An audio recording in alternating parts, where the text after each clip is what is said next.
ये मैंने टेस्ट खुद लगाया है और देखते हैं कि कितना सही है। की भी मेरे सामने रखी हुई है, तो चलिए मैं शुरू करता हूँ। ये भारतीय राज्य व्यवस्था से संबंधित प्रश्न है। टोटल 150 प्लस 150 क्वेश्चंस करने की हम लोग कोशिश करेंगे। शुरू करते हैं। सर्वोच्च न्यायालय में न्यायाधीश नियुक्त होने के लिए व्यक्ति को कम से कम कितने वर्ष उच्च न्यायालय का एडवोकेट होना चाहिए? कम से कम 10 साल का होना चाहिए। कम से कम कितने साल का होना चाहिए? 10 साल का। मैं भारत के संविधान के प्रति सच्चा विश्वास और सच्ची निष्ठा रखूंगा। भारत का संप्रभुता और अखंडता को बनाए रखूंगा। अपने पद के कर्तव्यों का निर्वहन करूंगा। संविधान और कानून की रक्षा करूंगा। यह शपथ ली जाती है भारत के मुख्य न्यायाधीश के द्वारा। निम्नलिखित में से कौन से मामले उच्च न्यायालय और उच्चतम न्यायालय की अधिकारिता में आते हैं? तो ये आते हैं मूल अधिकार का प्रवर्तन। मूल अधिकार से संबंधित मामले आते हैं। भारत में संविधान की मूल संरचना, बुनियादी ढांचा के सिद्धांत का स्रोत क्या है? तो यह है न्यायिक व्याख्या। समय समय पर जो न्याय की व्याख्या होती है वही इसका स्रोत है।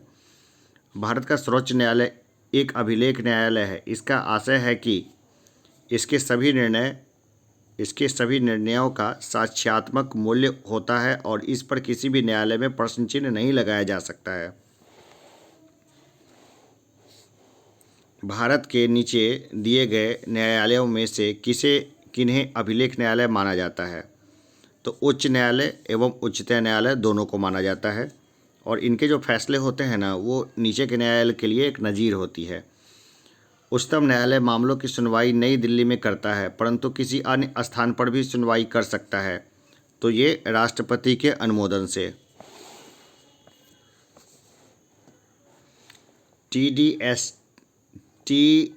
TDSAT के निर्णयों को चुनौती दी जा सकती है, तो केवल सुप्रीम कोर्ट में। ये लोकहितवाद मुकदमे की संकल्पना का उद्गम देश है, तो ये है USA। और भी कई सारा उद्गम वहाँ पे हुआ है USA में। राज्यपाल से संबंधित प्रश्नों को देख लेते हैं। USA की क्या देन है भारत के लोकतंत्र में? ये एक प्रश्न पूछा गया था मेरा इंटरव्यू में। खैर, इसके ऊपर अलग से चर्चा करेंगे। राज्यपाल से संबंधित प्रश्नों को देखते हैं। तो राज्य सरकार का कार्यकारी अध्यक्ष संवैधानिक प्रमुख कौन है? तो यह है राज्यपाल। बहुत ज़्यादा सेट लगाने के चक्करों में मैंने ही इस सामान्य से प्रश्न को गलत कर दिया था।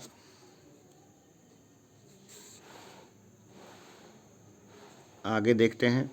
भारतीय संविधान के निम्न अनुच्छेदों में से किस एक के अधीन राज्यपाल राष्ट्रपति के विचार के लिए किसी विधेयक को आरक्षित रख सकता है?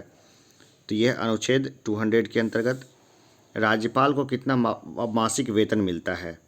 ये 3.5 लाख उसको राज्यपाल को मासिक वेतन कर दिया गया है, बढ़ गया है काफ़ी। जम्मू एंड कश्मीर के राज्यपाल को क्या कहा जाता है? तो ये कहा जाता है LG यानी लेफ्टिनेंट गवर्नर। निम्नलिखित में से कौन राज्यपाल की नियुक्ति करता है? तो ये करते हैं भारत के राष्ट्रपति। राज्यपालों के संदर्भ में निम्न में से कौन सा एक कथन सत्य नहीं है? तो देखिए, वो मृत्युदंड को क्षमा नहीं कर सकते हैं राज्यपाल, बाकी काम कर सकते हैं। वह राज्य की विधायिका का अंग होते हैं। वह राज्य के उच्च न्यायालय के न्यायाधीशों की नियुक्ति नहीं करते हैं। उसके पास आपातकालीन शक्तियाँ नहीं है। राज्यपाल किसके प्रति उत्तरदायी होता है? सिर्फ राष्ट्रपति के प्रति उनका उत्तरदायित्व है ना। कहने के लिए तो यही है कि राष्ट्रपति के प्रति उत्तरदायित्व है। निम्नलिखित में से कौन सा भारत के राष्ट्रपति की इच्छा तक ही अपने पद पर बने रह सकते हैं? तो यह है राज्यपाल। भारत के संविधान में निम्न में से किसके विरुद्ध अभियोग चलाने का प्रावधान नहीं है?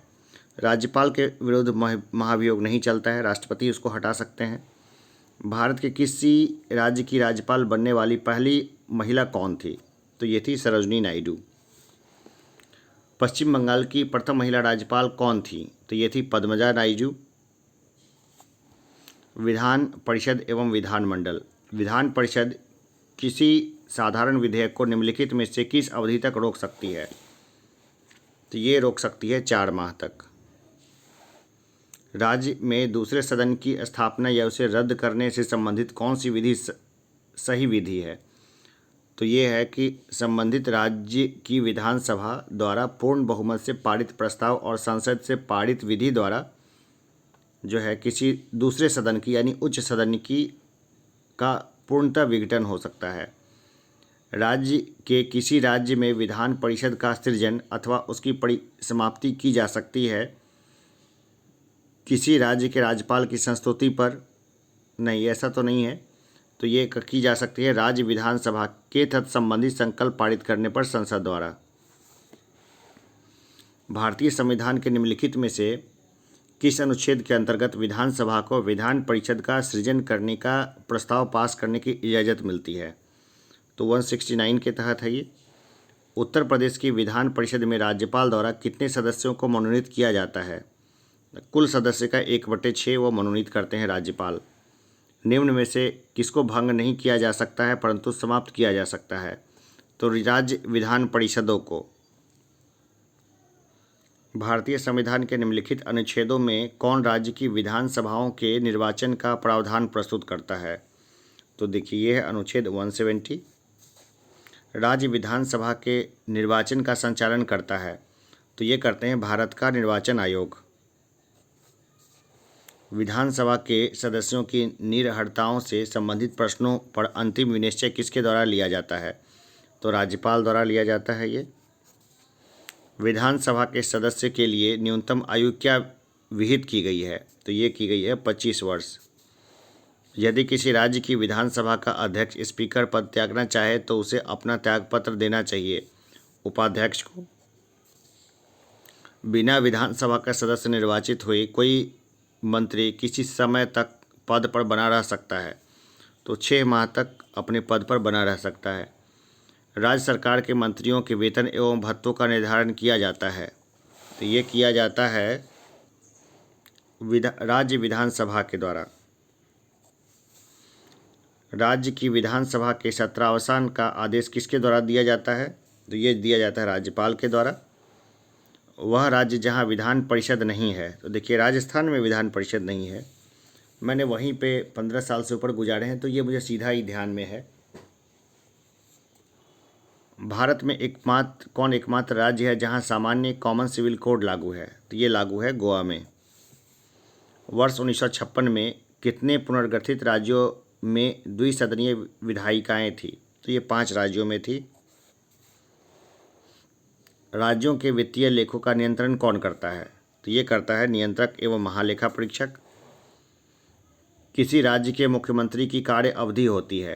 तो ये होती है, देखिए ये तो गलत है यहाँ पे लिखा हुआ, मुख्यमंत्री की कार्य अवधि 6 वर्ष तो हो नहीं सकती है।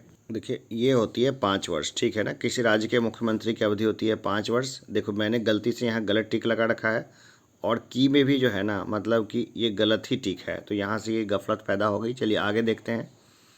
भारत के किसी राज्य में सर्वप्रथम महिला मुख्यमंत्री हुई थी? तो ये हुई थी संयुक्त प्रांत यानी अब उत्तर प्रदेश है ये। भारत की पहली महिला मुख्यमंत्री बनी तो ये बनी थी सुचेता कृपलानी। जम्मू और कश्मीर राज्य के कार्यकारी अध्यक्ष का पद नाम सन 1965 में सदर ए रियासत से राज्यपाल में बदल दिया गया। तो जम्मू और कश्मीर राज्य की संविधान में 6ठे संशोधन द्वारा। उच्च न्यायालय से संबंधित प्रश्नों को देखते हैं। उच्च न्यायालय के न्यायाधीशों के वेतन और भत्ते दिए जाते हैं तो राज्य की संचित यानी समेकित निधि से। उच्च न्यायालय के न्यायमूर्ति की सेवानिवृत्ति की आयु है तो ये है 62 वर्ष। भारत में उच्च न्यायालयों की संख्या है तो यह है 25। जब किसी उच्च न्यायालय का मुख्य न्यायाधीश प्रशासनिक हैसियत से काम करता है तो वह अधीन होता है उच्च न्यायालय के अन्य न्यायाधीशों में से किसी भी रिट अधिकारिता के। किस उच्च न्यायालय ने यह फैसला दिया था कि एक ही बार में 3 बार तलाक कहने से तलाक होना गैर कानूनी है? ये बोला था इलाहाबाद उच्च न्यायालय ने। अंडमान एवं निकोबार द्वीप पर निम्नलिखित उच्च न्यायालयों में से किस एक का क्षेत्राधिकार है? तो कलकत्ता का क्षेत्राधिकार है।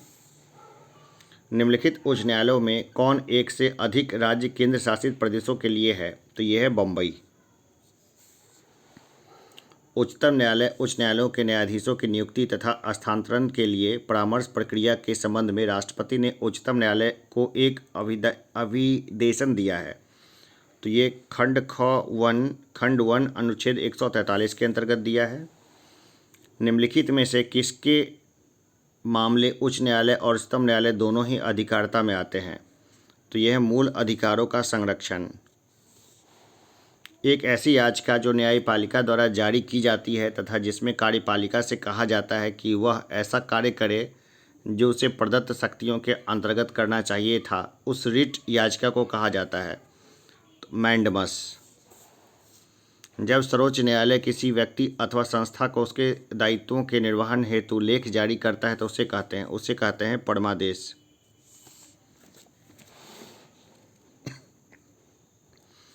निम्न में से कौन सा राज्य के उच्च न्यायालय का मुख्य क्षेत्राधिकार नहीं है? तो परामर्श संबंधी क्षेत्राधिकार। निम्न में से कौन एक रिट न्यायालय में कार्यवाही लंबित होने की दशा में लागू की जाती है? तो यह प्रतिषेध, प्रोहिबिशन। एक उच्च अधिकार प्राप्त न्यायालय द्वारा उत्प्रेषण रिट जारी की जाती है। एक अधीनस्थ न्यायालय को वह पुनरीक्षण रिव्यू हेतु एक मामले विशेष की कार्यवाही का अभिलेख उन्हें हस्तांतरित कर दे। निम्न में से कौन सी एक याचिका अधीनस्थ न्यायालयों की कार्य पद्धति का परीक्षण करती है? तो यह है उत्प्रेषण। भारत के संविधान के अनुसार जिला न्यायालय न्यायाधीश अभिव्यक्ति के अंतर्गत सम्मिलित नहीं होगा।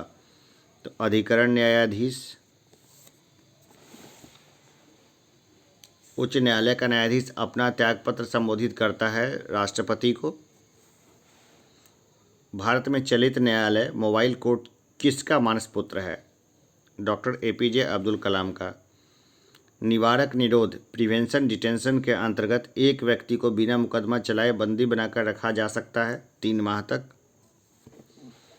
केंद्र राज्य संबंधी मामला देखते हैं। केंद्र राज्यों के मध्य शक्तियों के वितरण के लिए भारत का संविधान 3 सूचियों को प्रस्तुत करता है। निम्न में से कौन से 2 अनुच्छेद शक्तियों के वितरण को विनियमित करते हैं? तो यह है अनुच्छेद 245 तथा 246। भारतीय संविधान का अनुच्छेद 249 संबंधित है तो राज्य सूची के विषयों के संबंध में संसद की विधायी शक्तियों से है। वे विषय जिन पर केंद्र व राज्य सरकारें दोनों कानून बना सकती है तो यह समवर्ती सूची में। केंद्र राज्य संबंध किस अनुसूची में है? यह 7वीं सूची में। भारतीय संविधान के किस भाग में केंद्र राज्य विधायी संबंध दिए गए हैं? तो भाग 11 में दिए गए हैं। भारतीय संविधान में अवशेष शक्तियाँ किस में सन्निहित है? तो ये सन्निहित है संसद में। केंद्र राज्य संबंधों को विशेष रूप से किस प्रसंग में म्युनिसिपल संबंध कहा गया है? वित्तीय मामलों में राज्य पर केंद्र के नियंत्रण के प्रसंग में। संघ का यह कर्तव्य होगा कि वह बाह्य आक्रमण तथा आंतरिक गड़बड़ी से प्रत्येक राज्य की रक्षा करे। ऐसा प्रावधान भारतीय संविधान के किस अनुच्छेद में से एक में है? तो यह अनुच्छेद 355 में। झारखंड क्षेत्र स्वायत्त परिषद का गठन कब हुआ था? यह हुआ था 8 अगस्त 1995 को।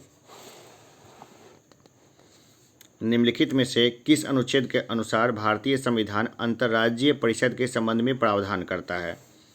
अनुच्छेद 263 के तहत है। अंतर्राज्यीय परिषदों का निर्माण स्रोत है तो यह है संवैधानिक। क्षेत्रीय परिषदों का सृजन हुआ है, यह हुआ है संसदीय कानून द्वारा। संविधान के किस प्रावधान में कहा गया है कि विधि के प्राधिकार के बिना न तो कोई कर लगाया जा सकता है और न ही एकत्रित किया जा सकता है? यह अनुच्छेद 265।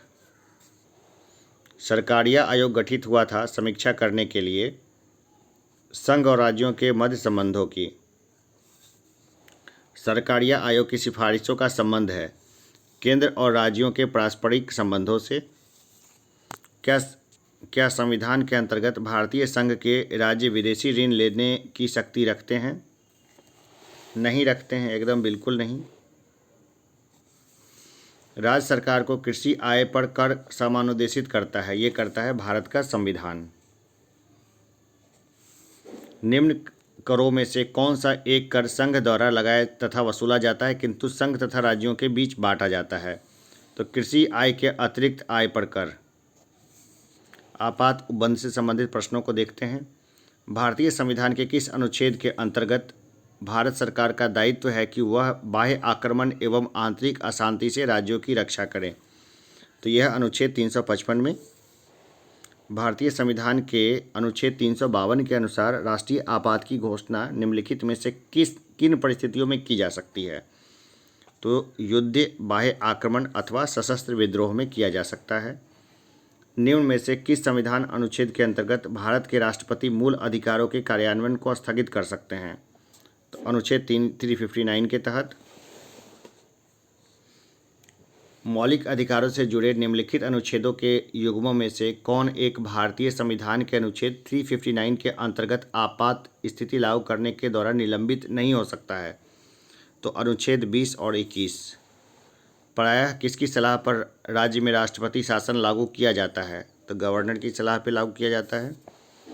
भारतीय संविधान के किस अनुच्छेद के अंतर्गत किसी राज्य में राष्ट्रपति शासन लागू किया जा सकता है? तो यह अनुच्छेद 356। संसद द्वारा संकट काल की घोषणा का अनुमोदन कितनी अवधि के अंतराल में होना आवश्यक है? तो 1 माह में होना आवश्यक है। आपातकाल की घोषणा को स्वीकृति हेतु संसद के समक्ष रखा जाना आवश्यक है 1 माह के अंदर। किसने कहा था कि राष्ट्रपति का आपातकालीन अधिकार संविधान के साथ धोखा है? तो ये कहा था हृदयनाथ कुंजरू ने।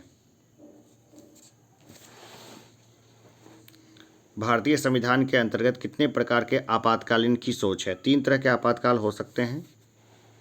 राष्ट्रीय आपातकाल में लोकसभा की अवधि आपातकाल की समाप्ति तक बढ़ाई जा सकती है, लेकिन एक समय में केवल 1 वर्ष के लिए ही बढ़ाई जा सकती है। 1 वर्ष के बाद फिर बढ़ा लो 1 वर्ष के लिए। राष्ट्रपति शासन अधिकतम लगाया जा सकता है 3 वर्ष तक लगाया जा सकता है। राष्ट्रपति शासन अधिकतम 3 वर्ष तक। भारतीय संविधान के अनुच्छेद 356 के अंतर्गत राष्ट्रपति शासन सर्वप्रथम कहाँ लागू किया गया था? तो ये लगाया गया था पेप्सू में। आपातकाल में किसी राज्य विधानसभा की अवधि बढ़ाई जा सकती है? तो बढ़ाई जा सकती है संसद द्वारा। वित्त आयोग से संबंधित प्रश्नों को देख लेते हैं। सामान्य रूप से भारत में प्रति 5 वर्ष बाद वित्त आयोग की नियुक्ति की जाती है केंद्रीय अनुदान और संघ के राजस्व में राज्यों का अंश निर्धारित करने के लिए।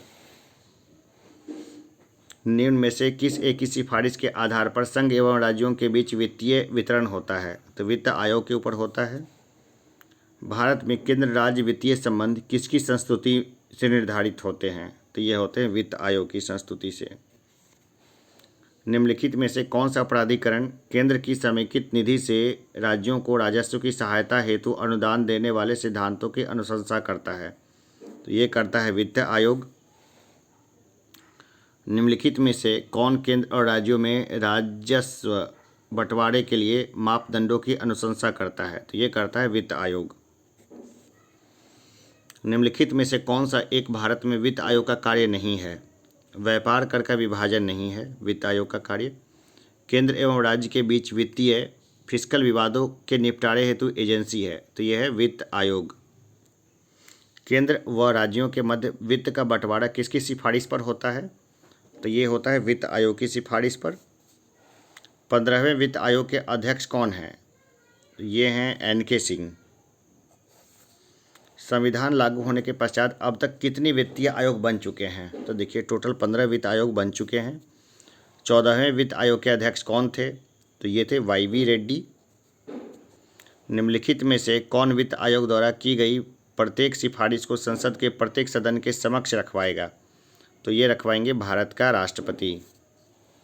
वित्त आयोग का गठन किया जाता है 5 वर्ष की अवधि के लिए। वित्त आयोग का एक चेयरमैन होता है और 4 अन्य सदस्य होते हैं। नीति योजना और नीति आयोग से संबंधित प्रश्नों को देखते हैं। योजना आयोग की स्थापना कब हुई थी? तो ये हुई थी 15 मार्च 1950 को।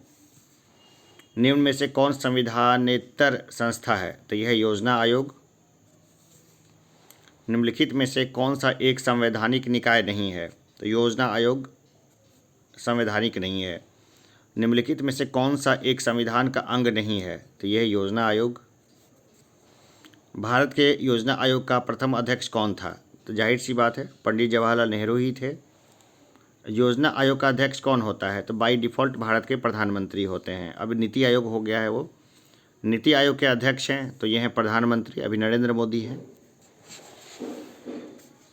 योजना आयोग के उपाध्यक्ष को भारत सरकार के सरकारी वरीयता क्रम में महत्व का दर्जा दिया गया है, तो भारत सरकार के कैबिनेट मंत्री के समान। राष्ट्रीय विकास परिषद का मुख्य संबंध है, तो यह पंचवर्षीय योजनाओं के अनुमोदन से। राष्ट्रीय विकास परिषद के सचिव के रूप में भूमिका कौन निभाता है, तो ये निभाते हैं सचिव योजना आयोग। राष्ट्रीय विकास परिषद की अध्यक्षता कौन करता है, तो ये करते हैं भारत का प्रधानमंत्री। लोकपाल और अन्य महत्वपूर्ण आयोग को देखते हैं। भारत में लोकपाल एवं लोकायुक्त की स्थापना का सुझाव दिया था, तो ये दिया था प्रशासनिक सुधार आयोग ने। संसद में पहला लोकपाल विधेयक कब रखा गया था, तो ये रखा गया था 1968 में। उत्तर प्रदेश का लोक आयुक्त अपना प्रतिवेदन प्रस्तुत करता है, तो राज्यपाल को प्रस्तुत करता है। 2011 में लोकायुक्त विधेयक पारित करने वाला प्रथम भारतीय राज्य है, तो यह है उत्तराखंड। उस समिति का नाम क्या है जिसने राजनीतिज्ञों व अपराधियों के गठबंधन की जांच की व रिपोर्ट दी, तो ये थी वोहरा समिति।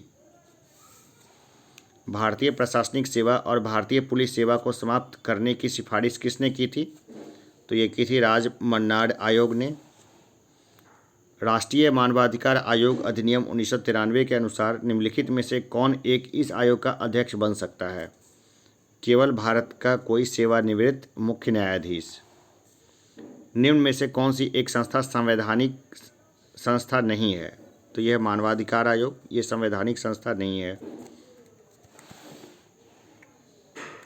स्वर्ण सिंह समिति ने जिस प्रश्न पर विचार किया वह था मूल अधिकारों की तुलना में निदेशक तत्वों की अग्रता।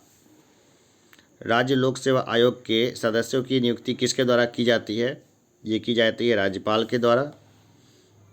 संविधान के किस अनुच्छेद के अंतर्गत लोक सेवा आयोग के सदस्य को हटाया जा सकता है, तो 317 के तहत हटाया जा सकता है। यूनियन पब्लिक सर्विस कमीशन की प्रथम महिला अध्यक्ष का नाम है, तो यह है रोज एम मैथ्यू। उत्तर प्रदेश लोक सेवा आयोग के व्यय किस निधि पर भारित होते हैं, तो ये होते हैं राज्य की संचित निधि पर। भारत में पहली बार लोक सेवा आयोग की स्थापना जिस अधिनियम से हुई वह कौन सा था, तो वह था गवर्नमेंट ऑफ इंडिया एक्ट 1919।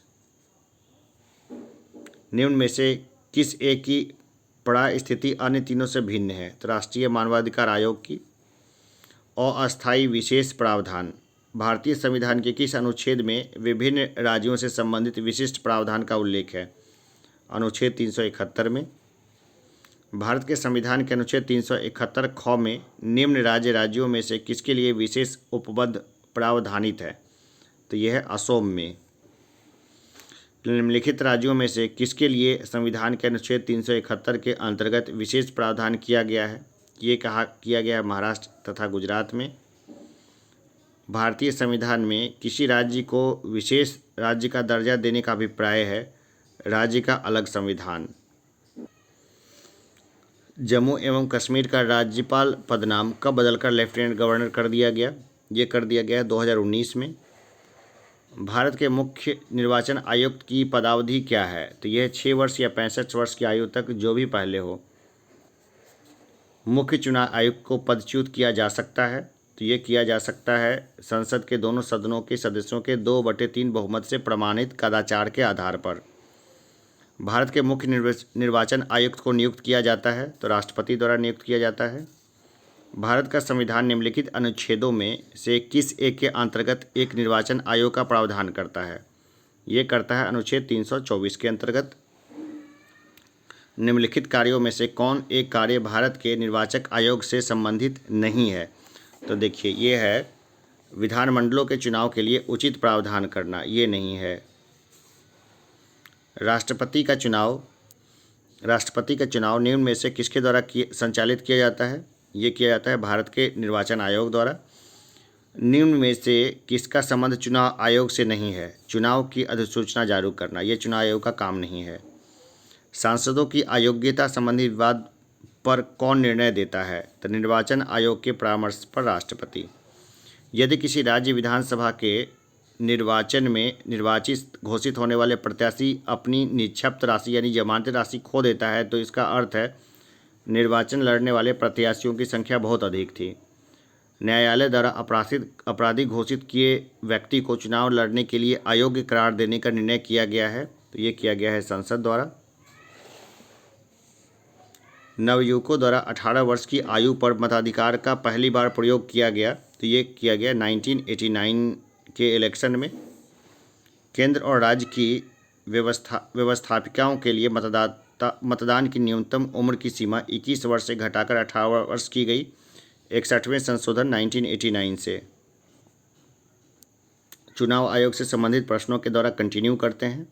भारतीय संविधान का 61वां संशोधन निम्नांकित में से किस एक से संबंधित है? ये संबंधित है मतदाताओं की आयु घटाए जाने से।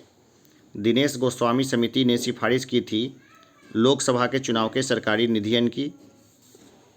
दिनेश गोस्वामी समिति का संबंध था, तो ये था निर्वाचन सुधारों से। उस देश में अनुपातिक प्रतिनिधित्व व्यवस्था नहीं है जहां द्विदलीय प्रणाली विकसित हुई है। निर्वाचन आयोग को 3 सदस्यीय आयोग किस वर्ष बनाया गया? तो ये बनाया गया था 1989 में। निम्न में से कौन सा चुनाव निर्वाचन आयोग द्वारा संपादित नहीं किया जाता है? स्थानीय निकायों का नहीं किया जाता है। राजनीतिक दल से संबंधित प्रश्नों को देखते हैं। भारत में कोई भी राजनीतिक दल राष्ट्रीय दल के रूप में मान्यता प्राप्त कर सकता है यदि वह राज्य स्तर का दल है कम से कम 4 राज्यों में। निम्नलिखित में से कौन सा क्षेत्रीय राजनीतिक दल है? तो यह अकाली दल। निम्नलिखित में से कौन सा एक दल राष्ट्रीय राजनीतिक दल नहीं है? तेलुगु देशम नहीं है, ये क्षेत्रीय पार्टी है। इंडिपेंडेंट लेबर पार्टी का संस्थापक कौन था? तो ये थे B.R. Ambedkar. Independent labour party B.R. Ambedkar. Bharat के विभिन्न राजनीतिक दलों को राष्ट्रीय या क्षेत्रीय दलों का दर्जा देने का अधिकार किसको है? तो ये है चुनाव आयोग को।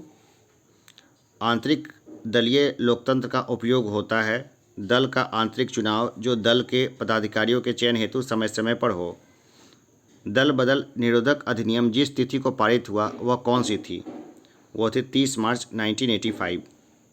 निम्नांकित में से कौन एक दल बदल कानून निरोध में आच्छादित नहीं है?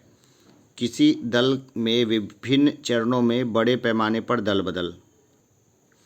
राजनीतिक दलों को संवैधानिक मान्यता प्रथम बार किस वर्ष मिली थी? ये मिली थी 1985 में। दल परिवर्तन विरोधी विधि को किस राज्य में 1979 में ही अधिनियमित कर दिया गया था? जम्मू एवं कश्मीर में। लोकसभा के अध्यक्ष द्वारा आधिकारिक तौर पर एक राजनीतिक दल अथवा राजनीतिक दलों के गठबंधन को विपक्ष की मान्यता देने हेतु कम से कम होने चाहिए 55 सदस्य होने चाहिए कम से कम। कामराज योजना का उद्देश्य था भारतीय राष्ट्रीय कांग्रेस को जीवंत बनाना। संविधान संशोधन से संबंधित प्रश्नों को देखते हैं। निम्न विधेयकों में से किस एक का भारतीय संसद के दोनों सदनों द्वारा अलग अलग विशेष बहुमत से पारित होना आवश्यक है? तो यह संविधान संशोधन विधेयक। भारतीय संविधान के किस अनुच्छेद के प्रावधानों के अंतर्गत संशोधन किया जा सकता है? तो अनुच्छेद 368 के तहत। भारतीय संविधान में संशोधन के लिए विधेयक लाया जा सकता है या तो लोकसभा में या राज्यसभा में, कहीं भी लाया जा सकता है इसको। भारतीय संविधान के लिए प्रथम संशोधन विधेयक लाया गया, तो ये लाया गया 1951 में बिहार के कारण लैंड अमेंडमेंट के लिए। उस स्थिति में जबकि लोकसभा द्वारा पारित किसी संविधान संशोधन विधेयक को उच्च सदन ने अस्वीकार कर दिया हो तब विधेयक अंतिम रूप से समाप्त हो जाता है। संविधान का प्रथम संशोधन जो वर्ष 1951 में पारित हुआ निम्न में से किससे संबंधित था? कुछ राज्यों में किए गए कृषि व कृषि भूमि संबंधित सुधारों के संरक्षण से। भारतीय संविधान में 9वीं अनुसूची परिवर्धित हुई प्रथम संशोधन द्वारा।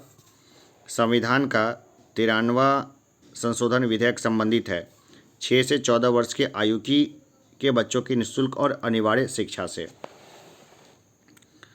निम्न संविधान संशोधनों में से किस एक के अंतर्गत दिल्ली राष्ट्रीय राजधानी क्षेत्र बना? तो 69वां संशोधन के तहत बना। विधानसभा के किसी दल के निर्वाचित सदस्यों के दल बदल पर निम्नलिखित में से किसने प्रतिबंध लगाया है? संविधान का 52वां संशोधन कानून। निम्न संविधान संशोधनों में से किस एक के द्वारा पहली बार संविधान में दल बदल विरोधी प्रावधान किया गया? ये किया गया 52वां संविधान संशोधन के द्वारा। भारतीय संविधान का 79वां संविधान संशोधन संबंधित है लोकसभा और राज्य विधानसभाओं में अनुसूचित जाति तथा अनुसूचित जनजातियों के आरक्षण से। भारतीय संविधान की आधारभूत संरचना के सिद्धांत का तात्पर्य है कि संविधान के कुछ लक्षण ऐसे अनिवार्य हैं जिनका निराकरण नहीं किया जा सकता है। निम्नांकित किस विवाद में सर्वोच्च न्यायालय ने पहली बार संसद की संविधान संशोधन शक्ति को सीमित किया है? तो ये किया है गोलकनाथ बनाम पंजाब राज्य ने। निम्नलिखित में से किस संविधान अधिनियम को लघु संविधान कहा गया है? 42वां संविधान को संशोधन को। निम्नलिखित में से कौन सा एक संवैधानिक संशोधन मौलिक कर्तव्यों से संबंधित है? तो ये मौलिक कर्तव्य जोड़े गए थे 42वां संविधान संशोधन में। संविधान 58वां संशोधन विधेयक किससे संबंध है? यह है राष्ट्रीय न्यायिक आयोग से। निम्नलिखित संविधान संशोधन अधिनियमों में से किस एक में यह प्रावधान है कि केंद्र और किसी राज्य में मंत्रिपरिषद का आकार क्रमशः लोकसभा के सदस्यों की कुल संख्या एवं उस राज्य की विधानसभा के संख्या की कुल संख्या के 15% से अधिक नहीं होगा? ये है 91वां संशोधन। निम्नलिखित भारतीय संविधान के संशोधनों में से कौन सा संशोधन केंद्रीय मंत्रिमंडल के आकार को सीमित करता है? यह है 91वां संशोधन। सिक्किम एक राज्य बना था, ये बना था 36वें संशोधन के द्वारा। किसी संविधान संशोधन ने शिक्षा का अधिकार प्रदान करने वाला एक नया अनुच्छेद 21A संविधान में जोड़ा है? ये जोड़ा है 86वां संविधान संशोधन ने। भारत के संविधान में 97वें संशोधन का सरोकार किस से है विषय से है?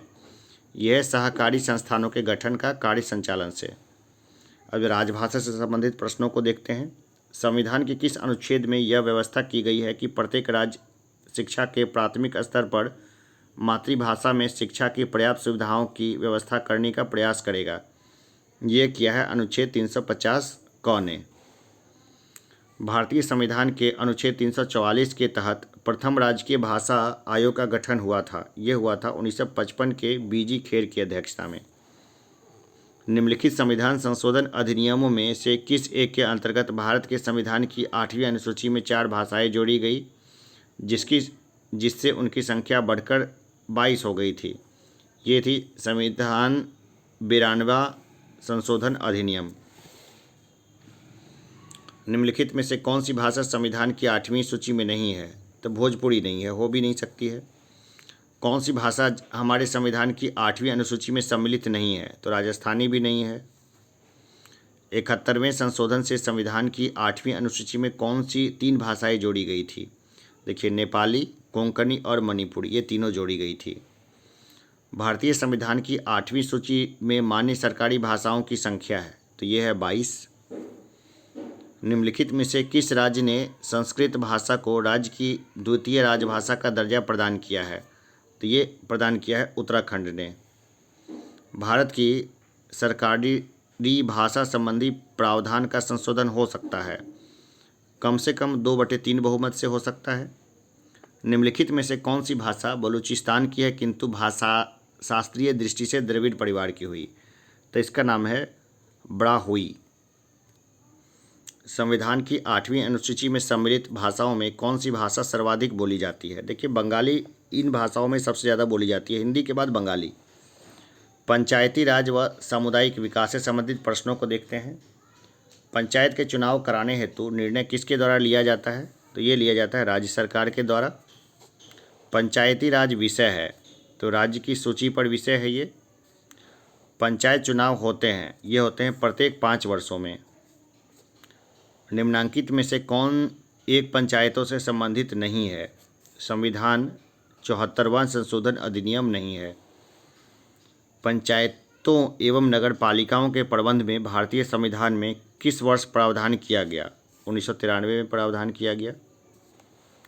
भारतीय संविधान के निम्नलिखित अनुच्छेदों में से कौन सा अनुच्छेद राज्यों की सरकारों को ग्राम पंचायतों को संगठित करने का निर्देश देता है? तो यह है अनुच्छेद 40।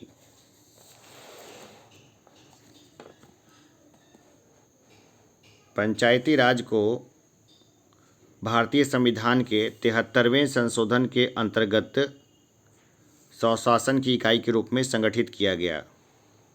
मनरेगा कार्यक्रम निम्नलिखित में से भारतीय संविधान के किस अनुच्छेद को लागू करने हेतु लाया गया? अनुच्छेद 43 को। पंचायती राज का मुख्य उद्देश्य क्या है? लोगों को विकासमूलक प्रशासन में भागीदारी के योग्य बनाना। सफलतापूर्वक कार्य हेतु पंचायती राज को पूरे सहयोग की ज़रूरत पड़ती है। तो देखिए, ज़रूरत पड़ती है इसको सहयोग की। तो इनमें से देखिए, इनमें से स्थानीय जनता सहयोग करेगी ना तो पंचायत अच्छे से चलेगा। भारत में पंचायती राज व्यवस्था सर्वप्रथम राजस्थान और आंध्र प्रदेश में प्रारंभ की गई थी। अक्टूबर 1959 में पंचायत राज भारत में सर्वप्रथम आरंभ किया गया, राजस्थान में नागौर में, और एक साथ पूरे रूप में आंध्र प्रदेश में। प्रथम पंचायती राज व्यवस्था का उद्घाटन पंडित जवाहरलाल नेहरू द्वारा 2 अक्टूबर 1959 को किया गया था, नागौर में। नागौर राजस्थान का एक डिस्ट्रिक्ट है। वह राज्य जिसने सबसे पहले पंचायती राज को स्वीकार किया वो था राजस्थान। भारत में पंचायती राज प्रणाली का शुभारंभ कब और कहाँ हुआ था? तो ये हुआ था 2 अक्टूबर 1959 नागौर राजस्थान में। पंचायती राज की अनुशंसा किसने की? ये की थी बलवंत राय मेहता समिति की रिपोर्ट 1957 में। त्रिस्तरीय पंचायती राज प्रणाली स्थापित करने की अनुशंसा सर्वप्रथम किसके द्वारा की गई? ये की गई बलवंत राय मेहता समिति द्वारा। पंचायती राज की त्रिस्तरीय व्यवस्था की संस्तुति प्रारंभ में किस समिति द्वारा की गई थी? तो ये की गई थी बलवंत राय मेहता समिति के द्वारा। भारत में पंचायती राज की अनुशंसा के लिए बनी समिति के अध्यक्ष थे, तो ये थे बलवंत राय मेहता। पंचायती राज व्यवस्था में से निम्न में से कौन सी समिति संबद्ध नहीं है? तो VKRV राव समिति, ये संबद्ध नहीं है। अशोक मेहता समिति ने पंचायती राज के लिए किस प्रतिमान की संस्तुति की है? तो यह है द्विस्तरीय प्रतिमान। पंचायती राज को संवैधानिक स्थिति प्रदान करने की संस्तुति निम्न में से किस कमेटी द्वारा दी गई थी? LM सिंघवी कमेटी के द्वारा। किस संवैधानिक संशोधन के द्वारा पंचायती राज संस्थानों को संवैधानिक स्तर प्राप्त हुआ है? तो यह 73वां संशोधन। भारत के संविधान के 73वें संशोधन का संबंध है पंचायती राज व्यवस्था से। संविधान के 73वें संशोधन द्वारा पंचायतों को निर्दिष्ट किए जाने वाले कार्य निम्नलिखित में वर्णित हैं। ये वर्णित है 11वीं सूची में। भारतीय संविधान की 11वीं अनुसूची में पंचायतों के लिए कुल कितने विषय निर्धारित किए गए हैं? टोटल 29 विषय हैं। भारतीय संविधान का 73वां संशोधन प्रावधान करता है पंचायतों चुनावों को आदेशात्मक तथा लोकसभा एवं विधानसभा चुनावों के समकक्ष बनाने का। 73वां संविधान संशोधन अधिनियम 1992 निर्दिष्ट करता है देश में मजबूत एवं जीवंत पंचायती राज संस्थानों की बुनियाद रखना।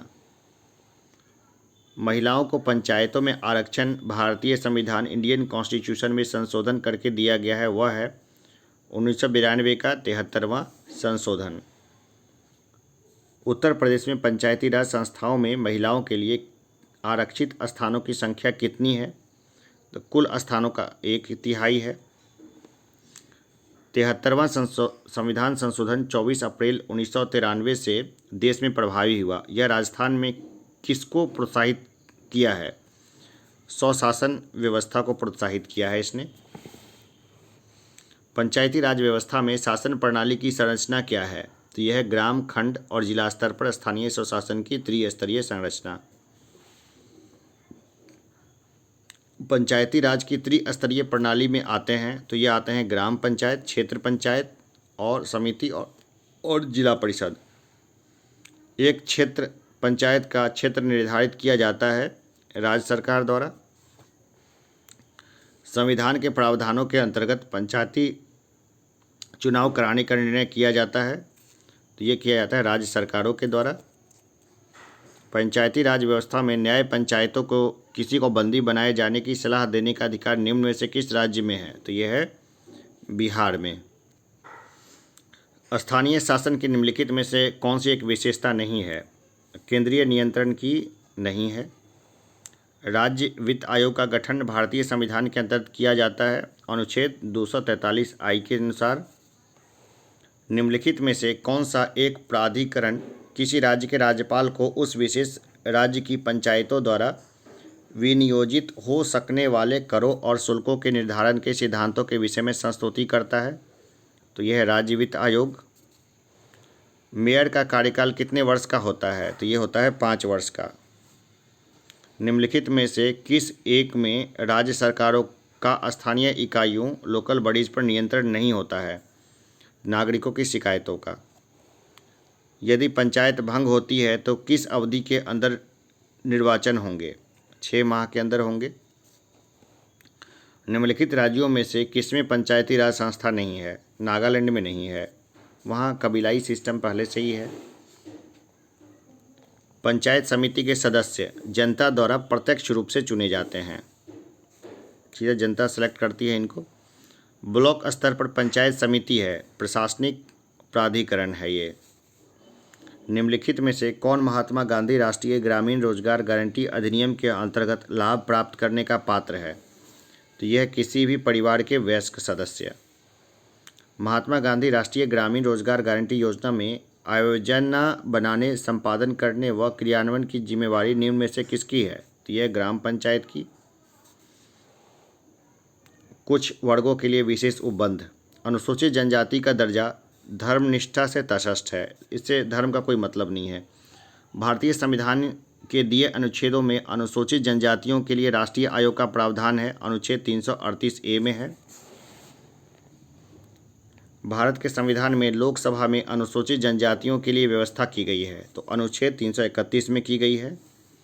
भारतीय संविधान का भाग 16 अनुच्छेद 330 से 342 तक संबंधित है, तो यह लोकसभा में अनुसूचित जाति जनजाति के आरक्षण तथा आंग्ल भारतीय समुदाय के प्रतिनिधित्व से यह निश्चय करने का अधिकार कि कौन सी जाति अनुसूचित मानी जाएगी निम्नलिखित को प्राप्त है? तो ये राष्ट्रपति को प्राप्त है ये चीज़। अब विविध से संबंधित प्रश्नों को देखते हैं। निम्न में से कौन सामाजिक अधिनियम नहीं है? तो मीसा नहीं था, मीसा अलग ही मामला है।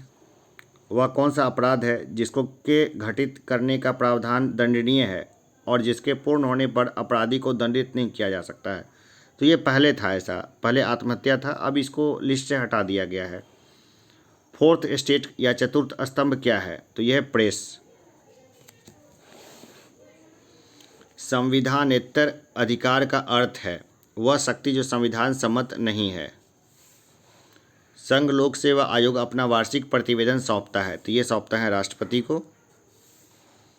मीसा प्रबंध विभाग निम्नलिखित केंद्रीय मंत्रालयों में से किस एक का विभाग है? ये विभाग है गृह मंत्रालय का।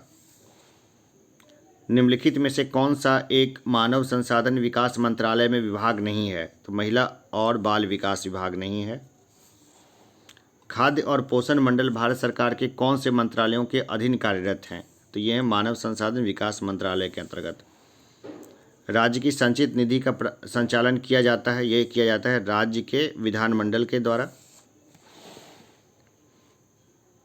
सूचना का अधिकार अधिनियम का उद्देश्य है, तो यह है सार्वजनिक अधिकारों से सूचना प्राप्त करने की पहुंच। मंडल आयोग जिसके प्रस्तावों ने अक्षुण्ण विवाद का सूत्रपात्र किया को गठित करने वाले थे, तो ये थे मोरारजी देसाई, लागू करने वाले अलग थे। मंडल आयोग रिपोर्ट किस वर्ष प्रस्तुत की गई? ये की गई 1980 में। लिखित संविधान की अवधारणा कॉन्सेप्ट ने सर्वप्रथम कहाँ जन्म लिया? तो ये लिया था संयुक्त राज्य अमेरिका में। अध्याक्षात्मक प्रेसिडेंशियल शासन का उदय सर्वप्रथम किस देश में हुआ? ये हुआ था संयुक्त राज्य अमेरिका में। राष्ट्रीय जल विकास एजेंसी की स्थापना की गई थी 1982 में। बहुजन हिताय बहुजन सुखाय आदर्श है ऑल इंडिया रेडियो का। किस वर्ष में खाद्य मिलावट निवारण अधिनियम प्रथम बार लागू हुआ था? तो ये हुआ था 1954 में। भारत के प्रथम विधि विश्वविद्यालय की स्थापना अगस्त 1887 में कहाँ हुई थी? ये हुई थी बेंगलुरु में। अंतर्राष्ट्रीय न्यायालय स्थापित है, ये स्थापित है हेग में। अंतर्राष्ट्रीय मानव अधिकार आयोग के अधिनियम 1993 के अनुसार कौन इस आयोग का अध्यक्ष बन सकता है? तो केवल उच्चतम न्यायालय का सेवानिवृत्त मुख्य न्यायाधीश बन सकता है। भारतीय संविधान विधेयक को राजकीय स्वीकृति प्राप्त हुई थी 18 जुलाई 1947 को। निम्नलिखित में से किसने भारतीय संविधान की प्रस्तावना को हमारे संप्रभु प्रजातांत्रिक गणतंत्र की जन्म कुंडली कहा है? तो ये कहा है के.एम. मुंशी ने।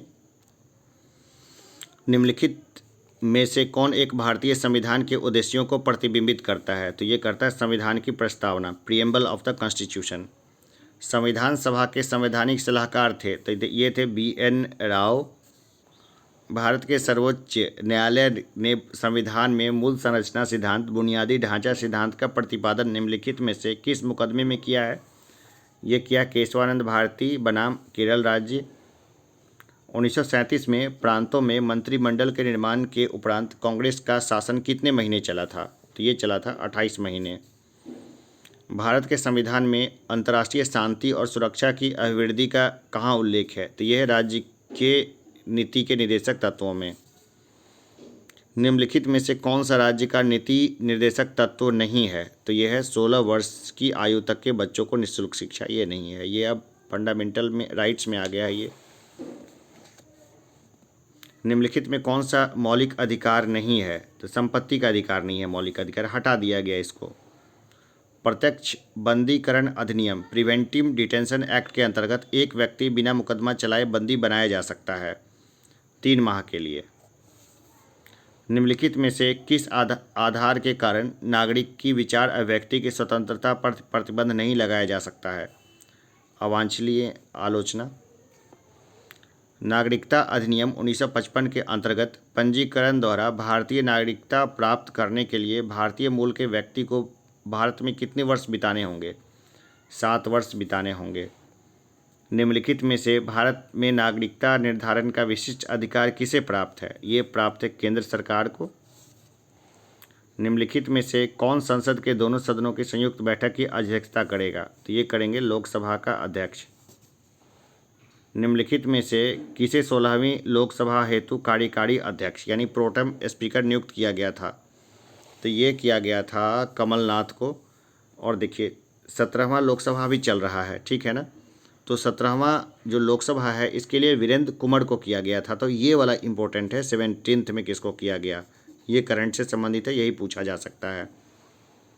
सिक्किम निम्नलिखित में से किस संविधान संशोधन द्वारा एक नया राज्य बना? 36वें संशोधन के द्वारा। निम्नलिखित में से कौन राज्यसभा का सदस्य होते हुए भी लोकसभा की कार्यवाही में भाग ले सकता है? तो मंत्री जो राज्यसभा का सदस्य हो वो ले सकता है लोकसभा की कार्यवाही में भाग। भारत का प्रधानमंत्री नियुक्त होता है, नियुक्त कौन करता है? राष्ट्रपति नियुक्त करते हैं। भारत के उच्चतम न्यायालय में न्यायाधीशों की संख्या में वृद्धि करने की शक्ति किसमें निहित है? ये है संसद में। सर्वोच्च न्यायालय का न्यायाधीश अपना पद त्याग सकता है पत्र लिखकर राष्ट्रपति को। भारत के महान्यायवादी को कैसे नियुक्त किया जाता है? तो ये किया जाता है राष्ट्रपति के द्वारा।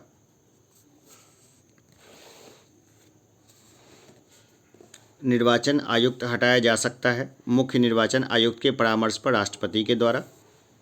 भारत के राष्ट्रपति पर महाभियोग यानी इम्पीचमेंट चलाने के लिए कम से कम कितने दिन पूर्व की सूचना आवश्यक है? 14 दिन पूर्व की सूचना आवश्यक है। अनुपातिक प्रतिनिधित्व की व्यवस्था निर्वाचन क्रिया प्रणाली के रूप में सुनिश्चित करती है। तो ये करती है बहुमत के शासन को। राष्ट्रपति आंग्ल भारतीय समुदाय से कितने सदस्यों को नामित कर सकता है यदि वह इस राय का है कि लोकसभा में उस समुदाय का पर्याप्त प्रतिनिधित्व नहीं है? तो 2 को कर सकते हैं ये। भारतीय संसद की लोक लेखा समिति पब्लिक अकाउंट कमेटी के अध्यक्ष को कौन मनोनीत करता है? तो ये करते हैं लोकसभा के अध्यक्ष। निम्नलिखित में से कौन सी एक सबसे बड़ी संसदीय समिति है? तो यह है प्राक्कलन समिति। तो देखिए अभी हमने 150 + 150 टोटल 300 प्रश्नों को हमने अभी देखा है इस सेट में। 300 प्रश्नों में से मुझे उम्मीद है कि कम से कम 5+ प्रश्न जो है ना आपको हूबहू देखने को मिलेंगे और इसके बेसिस पर आपके और बहुत सारे प्रश्न जो है ना वो हल हो जाएंगे। चूँकि 300 प्रश्न हैं तो इसमें से देखिए 2% जो है ना वो गलती संभव है कि कहीं ना कहीं हो गई हो, त्रुटि हो गई हो। फिर भी ऐसी कोई गलती मुझे पकड़ में आती है तो मैं नीचे कमेंट जो पिन्ड मैसेज में मैं उसको डाल दूंगा, या मैं और जो लोग मुझे बताएं तो बहुत अच्छा रहेगा कुछ। और मैं सभी के कमेंट्स पढ़ता हूं और सबको अपना जो है ना वो लगभग रिप्लाई करने की का प्रयास करता हूं। बहुत ज़्यादा व्यस्तता के कारण कई बार मैं रिप्लाई नहीं भी कर पाता, लेकिन फिर भी मेरी कोशिश रहती है कि मैं हर किसी को रिप्लाई दूं, पर्सनल रिप्लाई दूं। 300 जो प्रश्न है ना वो रिवीजन के फॉर्म में मैंने इसको डाला है। लंबा अगर ब्रीफ डिस्कशन करने लगता तो काफ़ी लंबा समय लगता, और बहुत सारे लोग जो तैयारी के आखिरी फेज में जा रहे हैं उनके लिए ये खास करके बनाया गया है। वैसे भी मैं कोशिश करता हूँ कि शुरुआत में, बीच में कुछ भी बात ना बोलूँ। जैसे अभी है, अभी ये क्लास ख़त्म हो चुकी है, आप जब चाहें तब वीडियो को ख़त्म कर दें। 300 प्रश्न हो गया, आप जब चाहें वीडियो को ख़त्म कर दें। अब मैं जो बता रहा हूँ वो आपके एग्जामिनेशन पॉइंट के व्यू से उतना इम्पोर्टेंट नहीं है। बस आप लोगों को कंसिस्टेंसी बनाए रखनी है, रेगुलर स्टडी करना है, और बस कॉन्फिडेंस में एकदम मस्त रहना है, एकदम आराम से। प्री अच्छा होगा। खास करके जो लोग मेरे वीडियोस देख रहे हैं उनको तो सिलेक्ट होना ही होना है, ठीक है ना। अब जाहिर सी बात है कि 5 लाख लोगों ने फॉर्म भरा है, 5 लाख लोग तो सिलेक्ट होंगे नहीं, लेकिन जितने लोग मेरा वीडियो देखते हैं उनके प्रति मेरी जिम्मेवारी है। मुझे नहीं लगता कि बहुत लोग मेरा वीडियो देखते हैं, खास करके ये एजुकेशन वाली वीडियो। कई बार ये लंबा वीडियो थोड़ा हो जाता है, तो जितने लोग देखते हैं उनके लिए मैं दुआ ज़रूर करता हूँ, सबके लिए दुआ करता हूँ कि भाई जो लोग मेहनत करते हैं ना वो सब अधिकारी बने, वो सब आएँ और समाज को एक नई दिशा दें, समाज को एक नया अधिकारी वर्ग दें जो ज़्यादा पब्लिक ओरिएंटेड हो। चलिए अभी के लिए इतना ही, फिर हम लोग मिलते हैं, एक छोटे से ब्रेक के बाद मिलेंगे। लगातार मैं वीडियो बनाता रहूँगा। धन्यवाद।